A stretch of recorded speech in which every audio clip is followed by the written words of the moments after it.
जय ओही माता की। आप सभी को ओही के व्रत की बहुत बहुत शुभकामनाएं। यह व्रत कार्तिक लगते ही अष्टमी को किया जाता है। जिस वार की दीपावली होती है ओही आठे भी उसी वार की पड़ती है। इस व्रत को वे स्त्रियां ही करती हैं जिनके संतान होती है। आइए जानते हैं व्रत की विधि। बच्चों की माँ दिन भर व्रत रखे। सायंकाल दीवार पर अष्टकोष्ठक की ओही की पुतली रंग भरकर बनाएं। उस पुतली के पास सेई तथा सेई के बच्चों का चित्र भी बनाएं या छपी हुई ओही अष्टमी का चित्र मंगवाकर दीवार पर लगाएं तथा उसका पूजन कर सूर्यास्त के बाद अर्थात तारे निकलने पर ओही माता की पूजा करने से पहले पृथ्वी को पवित्र कर चौक पूर कर एक लोटा जल भरकर एक पटरे पर कलश की भांति रखकर पूजा करें। अहोई माता का पूजन करके माताएं कहानी सुने। पूजा के लिए माताएं पहले से एक चांदी की अहोई बनाएं जिसे स्याऊ कहते हैं और उसमें चांदी के 2 दाने, जिस प्रकार गले के हार में पेंडल होता है उसी तरह की चांदी की अहोई डलवा लें और डोरे में चांदी के दाने डलवा लें। फिर ओही की रोली, चावल, दूध व भात से पूजा करें। जल से भरे लोटे पर सतिया बना लें। एक कटोरी में हलवा तथा रुपए बायना निकालकर रख लें। 7 दाने गेहूं लेकर ओही स्याऊ की माला लेकर कहानी सुने। कहानी सुनने के बाद ओही स्याऊ की माला गले में पहन लें। जो बायना निकाल कर रखा था उसे सासू जी के पांव लगाकर आदर पूर्वक उन्हें दे दें। इसके बाद चंद्रमा को अर्घ्य देकर स्वयं भोजन करें। दीपावली के बाद किसी शुभ दिन ओही को गले से उतारकर उसका गुड़ से भोग लगाएं और जल के छींटे देकर मस्तक झुकाकर रख दें। जितने बेटे हैं उतनी बार तथा जितने बेटों का विवाह हो गया है उतनी बार चांदी के 2-2 दाने ओही में डालते जाएं। ऐसा करने से ओही माता प्रसन्न हो बच्चों की दीर्घायु करके घर में नित नए मंगल करती रहती हैं। इस दिन पंडितों को पेठा दान करना शुभ होता है। अहोई का आचमन, जिस स्त्री को बेटा हुआ हो अथवा बेटे का विवाह हुआ हो उसे ओही माता का उचमन करना चाहिए। एक थाली में 8 जगह 4-4 पूड़ियाँ बनाकर उन पर थोड़ा थोड़ा हलवा रखें। इसके साथ ही एक साड़ी ब्लाउज, उस पर सामर्थ्य अनुसार रुपए रखकर थाली के चारों ओर हाथ फेंक कर श्रद्धा पूर्वक सासू जी के पांव लगाकर वह सभी सामान सासू जी को दे दें। साड़ी ब्लाउज तथा रुपए सासू जी अपने पास रख लें। हलवा पूरी का बायना बांट दें। बहन बेटी के यहाँ भी बायना भेजना चाहिए। आइए सुनते हैं ओही अष्टमी की कथा। एक साहूकार था जिसके 7 बेटे थे, 7 बहुएं तथा एक बेटी थी। दिवाली से पहले कार्तिक बदी अष्टमी का 7 बहुएं अपनी इकलौती नंद के साथ जंगल में मिट्टी खोद रही थी। वहीं स्याहू की मात थी। मिट्टी खोदते समय ननद के हाथ से स्याही का बच्चा मर गया। स्याहू माता बोली कि मैं तेरी कोख बांधूंगी। तब ननद अपनी 7 भाभियों से बोली, तुम में से कोई मेरे बदले कोख बंधवा लो। परंतु सबने इनकार कर दिया। परंतु छोटी भाभी सोचने लगी कि यदि मैं कोख नहीं बंधवाऊंगी तो सासू जी नाराज होंगी। ऐसा विचार कर ननद के बदले छोटी भाभी ने अपनी कोख बंधवा ली।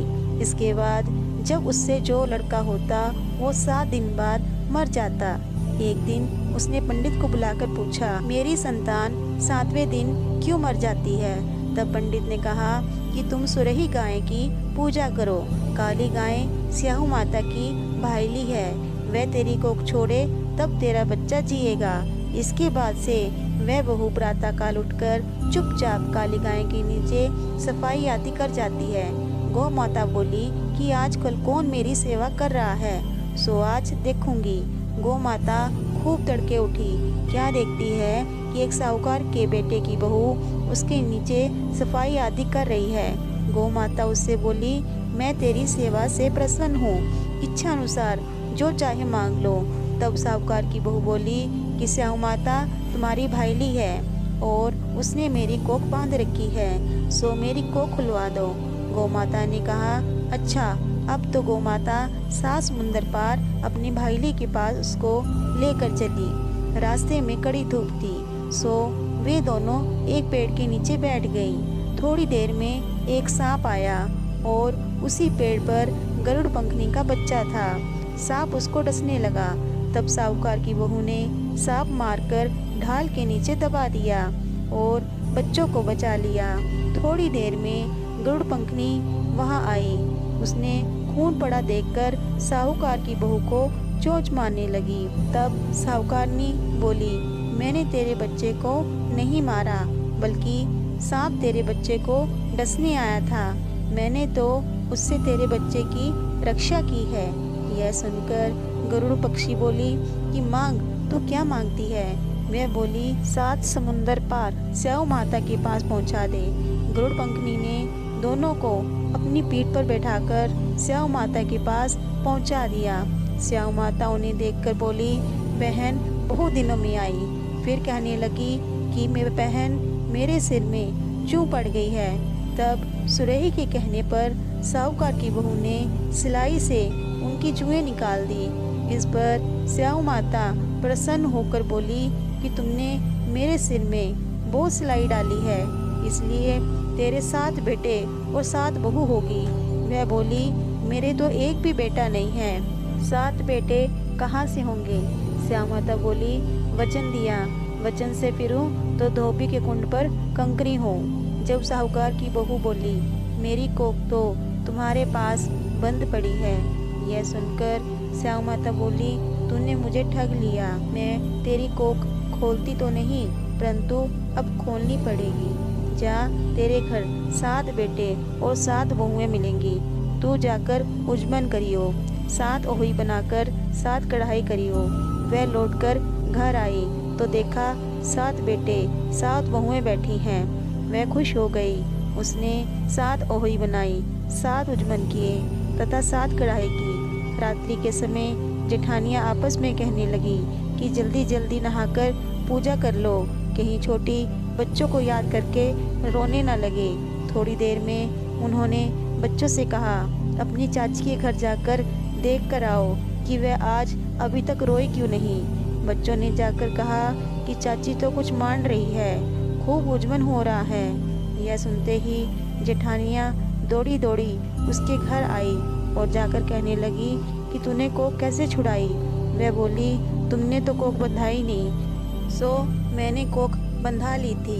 अब स्याहू माता ने कृपा करके मेरी कोख खोल दी है। स्याहू माता ने जिस प्रकार बहू की कोख खोली, उसी प्रकार सबकी खोले। जय ओही माता की। आपको कथा अच्छी लगी हो तो मेरी वीडियो को लाइक और ज़्यादा से ज़्यादा शेयर करें। अगर आप मेरे चैनल पर नए हैं तो चैनल को सब्सक्राइब भी करें।